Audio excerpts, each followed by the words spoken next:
Hey guys, this is Ronald K. Thump, former president of Earth. So you guys have probably heard of all the crazy things that have been happening to me recently, but I wanted to tell you about a dream that I had last night. So in this dream I had, I got transported back in time and I was the King of France. There was some sort of revolution going on or something. The plot was a little bit hard to follow because everybody was speaking French.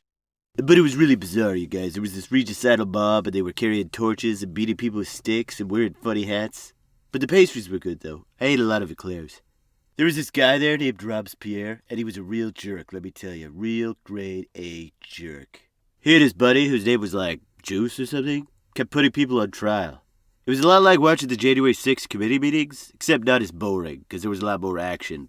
And real blood, rather than that fake stuff they used for the J6 meetings. So anyways, we got into this carriage and tried to escape out of France because they were trying to kill me, and, I mean, come on, who wants to be in France, am I right? It's not even France anymore. But we had to stop at this hotel because it was a long road trip and nature was calling. Or perhaps more accurately, the eclairs were running right through me.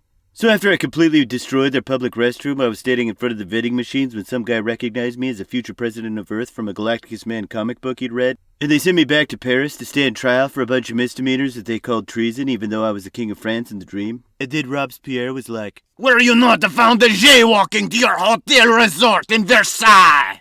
And then Chris Krappensworth was there. He said, "Hey, the king has lots of money, and that's not really fair, 'cause he gets to eat at Taco Bell, like, every day, and I only get to eat there, like, once a week.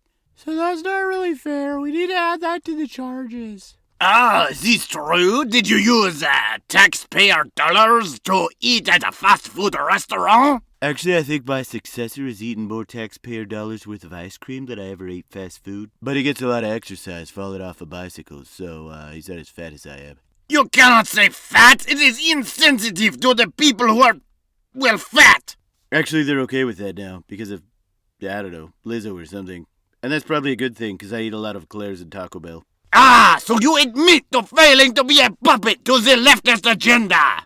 You're an idiot. And why can't you be more like your inept successor? You mean Napoleon or the other guy? But it was too late. They put a goofy hat on me and then took me to this big stage with a guillotine where I thought they were going to cut my head off, but instead they forced me to listen to a 13-year-old Swedish girl scream about how the earth is falling into the sun because I used plastic straws. Apparently, according to her, the earth will be destroyed by the year 1820. So anyways, if you know of any phony television evangelists who specialize in dream interpretation about me, tell them to give me a call.